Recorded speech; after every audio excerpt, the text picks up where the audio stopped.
Few meals are as satisfying as a delicious bowl of ramen, but there's a pretty big gap when it comes to getting good ramen into your bowl. You've either got to go to a Japanese restaurant and get it there, or you can microwave a packet. Now, neither of these are bad options. They're both pretty great in my opinion. But what if there was a middle ground, a way to get delicious, creamy, spicy miso ramen at home in about 15 minutes? Here's a recipe that I love to get a super quick, really delicious bowl of spicy miso ramen. It takes about 15 minutes, and the work is pretty minimal on your part. Let's get into it.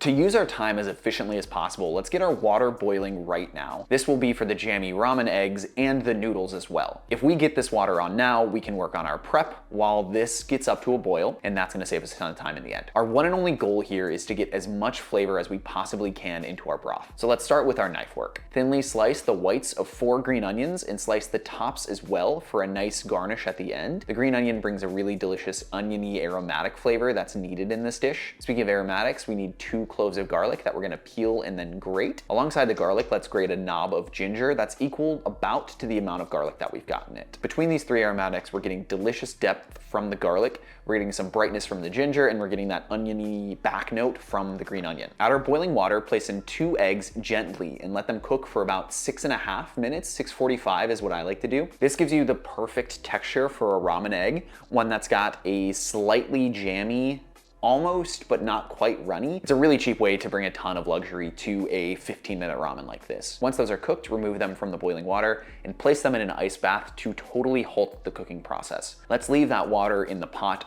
and keep it up to temperature, keep it around boiling, because we're gonna put the noodles in a couple minutes. This is just gonna hang out while we make our broth. Get a large pan up to temperature over medium-high heat and add in 150 grams of ground pork to get nice and brown. I like to break this up a lot as it cooks so you aren't left with any massive chunks in the final dish. If you've got small enough pieces of pork, they sort of intermingle with the noodle and give you a much better eating experience. With the pork slightly browned, add in your garlic, ginger, and green onion and let those cook as well with the pork for a couple minutes. Make sure that those are soft, but you don't want a ton of color on them. Turn the heat down to a low and add in 3 tablespoons of miso, along with 1 teaspoon of dobanjang. Most Asian grocery stores are gonna carry this, and it's a spicy bean paste that adds a ton of delicious flavor. This really brings the defining spicy component for our spicy miso, but if you can't find it, you could replace it with something like chili garlic paste or just sriracha in a pinch.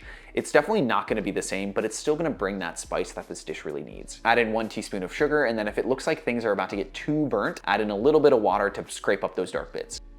Top it off with 700 mils of water, and to turn this water into our brothy goodness, add in 1 teaspoon of chicken bouillon, I like better than bouillon here, and half a teaspoon of dashi powder. This is another item you'll get from an Asian grocery store that goes a long way and keeps pretty much for forever in the fridge.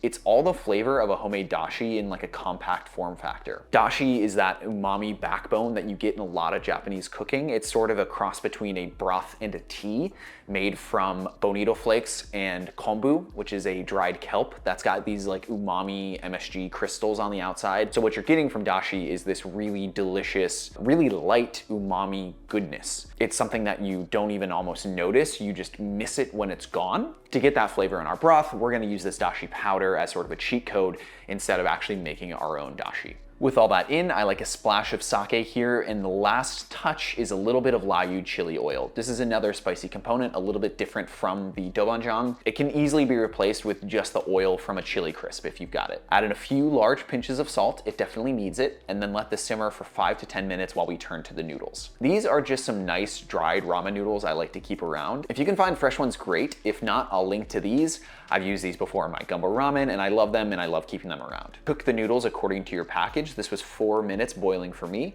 and then taste your broth one last time for final seasoning. Mine needed a little bit more salt. Drain the noodles and then place them in the bowl. Top that with half of your broth. This is a perfect 2-portion dish, and then hit it with some green onions and the egg that we worked so hard on earlier. A little bit of corn is a classic miso ramen topping if you've got it. For me, I like a touch of sesame oil for that beautiful fragrance, along with a little bit of Layu for some more spice on the top. And then I like some sesame seed as well, just to back up that sesame flavor from the oil. This ramen has no right being as delicious as it is for about 15 minutes of work. It really is insane. You're getting the creaminess, you're getting that miso deep richness, you've got the spice from the dobanjang, you get everything that you want, including the egg. This is creamy and spicy and comforting in all of the perfect ways. If you are in need of a ramen fix and you're tired of just microwaving noodles, this is absolutely the way to go. My wife and I instilled a tradition that whenever we travel, whenever we go anywhere, visit a different town, we've got to get ramen there. It started on our engagement trip to Vancouver, and since then we have just been hitting up ramen spot after ramen spot. So this is something that is very near and dear to us,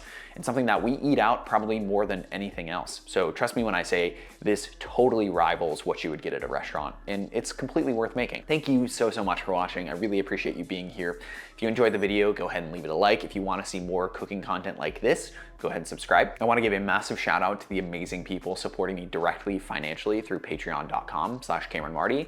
These people have decided that my work is worth supporting, and it just means the world to me. They get some great benefits for supporting, and I get to keep making videos like this. If you're interested in another ramen recipe, last year I threw all tradition out the window and made some gumbo ramen that completely slaps and is totally delicious. So you should check that out. Thank you again for watching. Cheers.